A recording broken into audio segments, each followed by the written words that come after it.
సార్వత్రిక ఎన్నికల 5వ విడత పోలింగ్ ముగిసింది. 6 రాష్ట్రాలు 2 కేంద్రపాలిత ప్రాంతాల్లోని 49 నియోజకవర్గాల్లో 695 మంది అభ్యర్థుల భవితవ్యాన్ని ఓటర్లు ఈవీఎంలలో నిక్షిప్తం చేశారు. సాయంత్రం 5 గంటల వరకు 56% పోలింగ్ నమోదైంది. ముంబైలో రాజకీయ, వ్యాపార, సినీ ప్రముఖులు ఓటు హక్కు వినియోగించుకున్నారు. లోక్సభ ఎన్నికల్లో భాగంగా 5వ విడత పోలింగ్ ముగిసింది. 6 రాష్ట్రాలు 2 కేంద్రపాలిత ప్రాంతాల్లోని 49 నియోజకవర్గాల్లో ఓటింగ్ జరిగింది. ఈ విడతలో ఉత్తరప్రదేశ్లోని 14 స్థానాలు, మహారాష్ట్ర 13, పశ్చిమ బంగాల్ 7, బీహార్, ఒడిశాలో 5 చొప్పున, జార్ఖండ్లో 3, జమ్మూ కాశ్మీర్, లద్దాఖ్లో ఒక్కో నియోజకవర్గంలో ఓటింగ్ జరిగింది. జమ్మూ కాశ్మీర్లో ప్రజలు తెల్లవారుజాము నుంచే పోలింగ్ కేంద్రాల వద్ద బారులు తీరి ఓటు హక్కు వినియోగించుకున్నారు. ఉగ్రదాడులు జరిగే అవకాశం ఉండటంతో సమస్యాత్మక ప్రాంతాల్లో పటిష్ట భద్రత మధ్య పోలింగ్ నిర్వహించారు.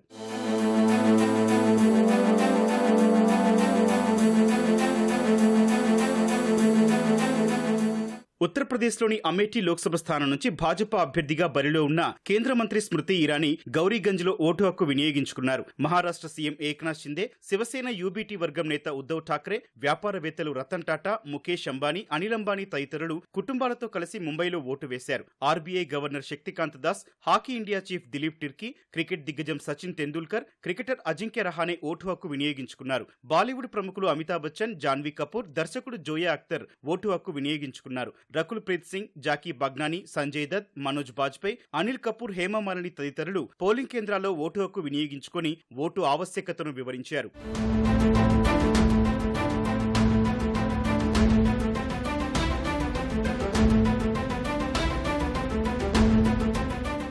ఈ విడతలో పలు హైప్రొఫైల్ నియోజకవర్గాల్లో పోలింగ్ జరిగింది. రాయ్బరేలీలో రాహుల్ గాంధీతో భాజపా నేత దినేష్ ప్రతాప్ సింగ్ పోటీ పడ్డారు. అమేఠీలో స్మృతి ఇరానీ, కాంగ్రెస్ నేత కిషోర్ లాల్ శర్మ మధ్య పోటీ నెలకొంది. లక్నోలో రాజ్నాథ్ సింగ్ వర్సెస్ సమాజ్వాదీ నేత రవిదాస్ మహారోత్రా ప్రత్యర్థులుగా ఉన్నారు. పీయూష్ గోయల్, రోహిణి ఆచార్య, చిరాగ్ పాస్వాన్, ప్రముఖ న్యాయవాది ఉజ్వల్ నికం వంటి ప్రముఖుల భవితవ్యం 5వ విడతలో తేరనుంది. మొత్తం 543 లోక్సభ స్థానాలకు గాను 5వ విడత పోలింగ్ తో 428 నియోజకవర్గాల్లో పోలింగ్ పూర్తయింది. ఒడిశాలోని 35 అసెంబ్లీ నియోజకవర్గాల్లో ఈ విడతలోనే పోలింగ్ జరిగింది. మే 25న 6వ విడత, జూన్ 1న 7వ విడత పోలింగ్ జరగనుంది.